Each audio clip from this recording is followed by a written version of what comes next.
लाडक्या बहिणींसाठी अतिशय आनंदाची बातमी। लाडक्या बहिणींना दुसरा टप्पा आज 3:10 वाटप होणार। ज्या लाडक्या बहिणींना हप्ता आला नसेल त्यांनी पाहून घ्या, आज सकाळी 10:11 आपल्याला पैसे वाटप झालेले आहेत।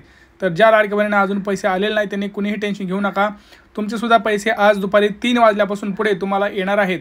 मार्चमध्ये 12 मार्चपर्यंत 2 हप्त्यांचे पैसे तुम्हाला येणार आहेत। मंत्री आदित्य तटकरे यांची माहिती आहे। 20 जिल्ह्यात आता हप्ता वाटप आहे। आपण कमेंट सेक्शनमध्ये सुद्धा बघू शकता, भरपूर जणांनी कमेंट केलेले आहेत। सगळ्यांचं धन्यवाद आणि तुम्ही सुद्धा कमेंट सेक्शनमध्ये नक्की कळवा। पहा आदित्य तटकरे मॅडम काय म्हणाले आहेत। मंत्री माझी लाडकी बहीण ही योजना महायुतीच्या सरकारची अतिशय महत्त्वाकांक्षी अशी योजना आहे आणि आज जवळपास 2,52,00,000 पेक्षा अधिक महिलांना आम्ही दर महिन्याला हा लाभ त्या ठिकाणी पोहोचवत आहोत। खरं तर विरोधकांनी तर अशा पद्धतीच्या सुद्धा वावड्या उठवल्या होत्या किंवा अशा पद्धतीचा सुद्धा अपप्रचार सुरू केला होता की निवडणुका झाल्यानंतर महायुतीचं सरकार आल्यानंतर महायुतीचं सरकार ही योजना बंद करेल, अशा पद्धतीचा अपप्रचार त्यांनी सुरू केला होता।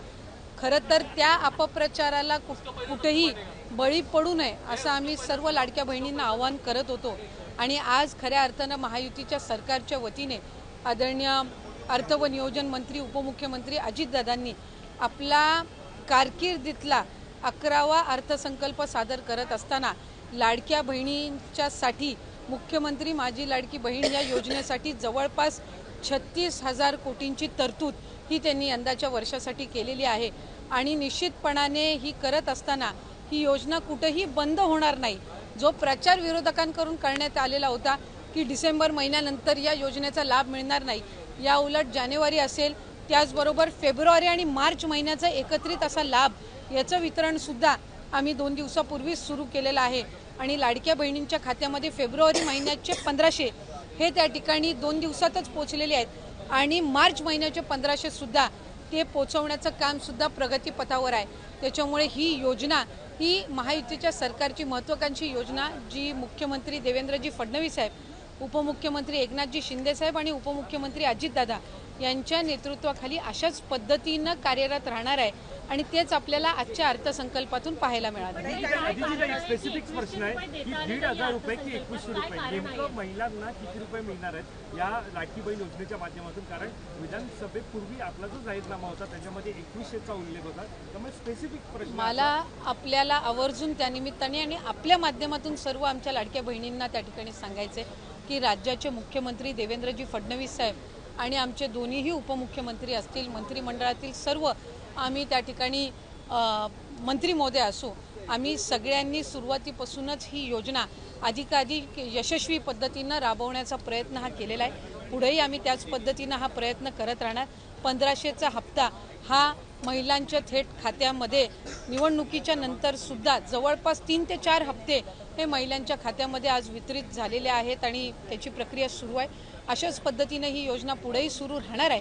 2100च्या बाबतीतली जी भूमिका आहे ती राज्याचे मुख्यमंत्री देवेंद्र फडणवीस साहेबांनी, अजितदादांनी, शिंदे साहेबांनी सुद्धा वेळोवेळी मांडलेली आहे। एखादी महत्त्वाकांक्षी योजना ज्या वेळेला आपण आणत असतो त्यावेळेला त्याचा योग्य तो निर्णय राज्याचे मुख्यमंत्री आणि महायुतीचं सरकार ज्या वेळेला घेईल त्यावेळेला विभागाच्या वतीने आम्ही ते निश्चितपणाने या ठिकाणी घोषित करू। आज 1500चा लाभ देत असताना सुरुवातीला तर विरोधक म्हणायचे की हे 1500 पण तुम्हाला मिळणार नाहीत, पण त्यानंतर आम्ही ही योजना यशस्वीरित्या राबवली। त्याच्यानंतर म्हणायचे की निवडणुकीच्या नंतर ही योजना बंद होणार, पण आज 2,52,00,000 महिलांपर्यंत आम्ही हा लाभ त्या ठिकाणी पोहोचवत आहोत आणि आज 36,000 कोटींची जी तरतूद अर्थसंकल्पामध्ये करण्यात आलेली आहे जेणेकरून ही योजना अशाच पद्धतीनं पुढे सुरू राहावी। त्यामुळे आम्ही कुठलाही महायुतीच्या सरकारने लाडक्या बहिणींना दगाफटका दिलेला नाही आहे। 2100चा योग्य तो निर्णय जाहीरनामा किंवा एखादा ज्या वेळेला तुम्ही वचननामा असतं ते पुढच्या 5 पंचवार्षिक या संबंध या याच्यातून दृष्टिकोनातून तो ठेवलेला असतो।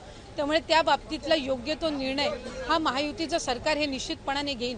पण आपल्या माध्यमातून मला लाडक्या बहिणींना सांगायचं आहे की ही योजना कधीही बंद होणार नाही आणि महायुतीच्या सरकारकडून अशाच पद्धतीनं चालू राहील। या उलट या अर्थसंकल्पामध्ये महिलांना आर्थिकरित्या सक्षम करण्याच्या दृष्टिकोनातून उमेद भवन असतील, अस्मिता भवन असेल, त्याचबरोबर त्यांना सक्षम करण्याच्या दृष्टीतून आर्थिक साक्षरता आणणं असेल, हे सगळे उपक्रम हाती घेण्यासाठी सुद्धा भरीव तरतूद ही या अर्थसंकल्पामध्ये केलेली आहे। त्यामुळे महिलांना अधिकाधिक सक्षम करण्याच्या दृष्टिकोनातून आम्ही काम करत आहोत।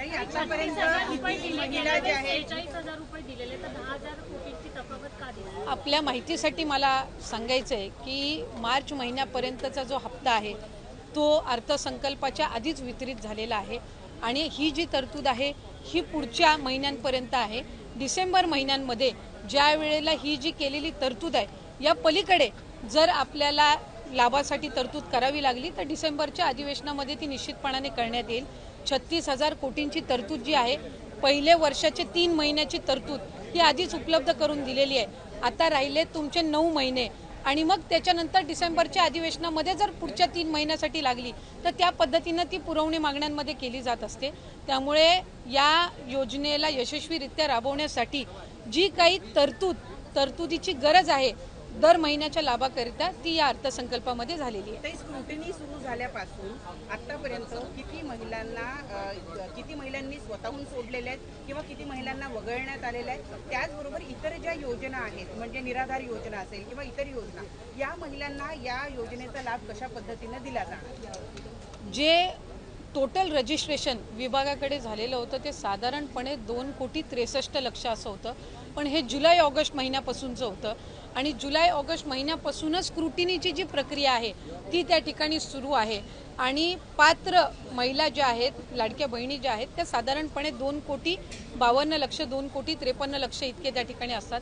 आधार सीडिंग ज्यांचे अकाउंट झालेले आहेत त्यांना दर महिन्याचा लाभ वितरित होत असतो। नमो शेतकरी योजनेचा जे लाभ घेतात त्यांना नमो शेतकरीचे 1000 आणि मग वरचे जे 500 आहेत ते त्या ठिकाणी लाडक्या बहिणीच्या या तरतुदीतून मिळत असतात। संजय गांधी निराधार योजनेच्या ज्या लाभार्थी आहेत त्यांना 1500चा लाभ हा संजय गांधी निराधार योजनेतूनच मिळत असतो। त्याच्यामुळे या योजनेतून मिळण्याचं त्याच्यामध्ये काही कारण नाही। या व्यतिरिक्त 4 चाकी वाहनं असणारी असतील किंवा जिल्हा स्तरावरून ज्या तक्रारी आम्हाला प्राप्त होतात त्या पद्धतीनं ती योग्य ती कारवाई आहे ही केली जात असते आणि परत ज्यांनी आम्हाला या योजनेचा लाभ नको आहे किंवा आम्ही या योजनेच्या लाभासाठी आता पात्र नाही आहोत असे जे अर्ज आहेत हे काही हजारांच्या संख्येमध्ये आहेत। त्याच्यामुळे गेल्याही महिन्यात साधारणपणे 2,40,00,000 पेक्षा अधिक महिलांच्या खात्यामध्ये हा लाभ वितरित झालेला होता आणि यंदाच्याही महिन्यामध्ये साधारणपणे तितकाच आकडा आधार सीडिंग जसे जसे होत जातात त्यानुसार त्या पात्र भगिनींच्या खात्यामध्ये जमा होत राहील। एक आरोप विरोधकांकडून असाही केला गेला, विधान परिषदेत सुद्धा चर्चा झाली की निकष आधीच ठरलेले होते, मग अंमलबजावणी करताना कुठे गडबड झाली का किंवा सरकारी तिजोरीतला पैसा नियमबाह्य वापरण्यात आला का त्याच्यासाठी, जर इतक्या महिला आता अपात्र होत असतील? नाही, एक तर मला आपल्या माध्यमातून स्पष्ट करायचं आहे की स्क्रुटिनी ही आम्ही सुरुवातीपासूनच करत आलेलो आहोत, याच्यामध्ये काही वेगळं नाही आहे। इतर विभागांचा डेटा ॲक्सेस करण्याचा अधिकार हा कुठल्याही एका विभागाला नसतो।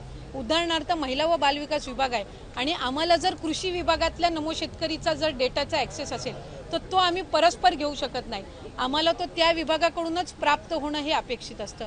परिवहन विभागाकडून जर एखादा तुम्हाला डेटा हवा असेल तर तो तुम्हाला परिवहन विभागाकडूनच मिळेल, त्याला स्वतंत्र तो डेटा ॲक्सेस करण्याचा अधिकार हा कुठल्याही विभागाला किंवा महिला व बालविकास विभागालाही त्या ठिकाणी नसतो। त्यामुळे सुरुवातीपासून याची स्क्रुटिनी होत गेलेली आहे। मूळ 2,63,00,000 पेक्षा अधिक रजिस्ट्रेशन झालेलं होतं आणि सुरुवातीपासूनच जर आपण बघितलं तर लाभार्थ्यांची संख्या ही 2,40,00,000 किंवा 2,50,00,000 2,52,00,000 इतकी राहिलेली आहे। याचा अर्थ असा की स्क्रुटिनीची प्रोसिजर सुरुवातीपासून चाललेली आहे। प्रत्येक विभागाकडनं जी आपण माहिती मागवतो त्याच्यामध्ये ऑक्टोबर, नोव्हेंबर, डिसेंबर महिना आचारसंहितेचा कालावधी होता। हा वगळता जशी जशी आमच्याकडे त्या विभागांकडनं माहिती येते त्या पद्धतीनं आम्ही ते पुढचं डीबीटी करायच्या आधी योग्य ती कारवाई असते ती करत असतो। त्यामुळे कुठल्याही पात्र जी निकषांमध्ये पात्र आहे एकही निकष न बदलता जी महिला पात्र आहे त्यांच्यावर अन्याय हा कधी या विभागाच्या किंवा महायुतीच्या सरकारकडून झालेला नाही। धन्यवाद।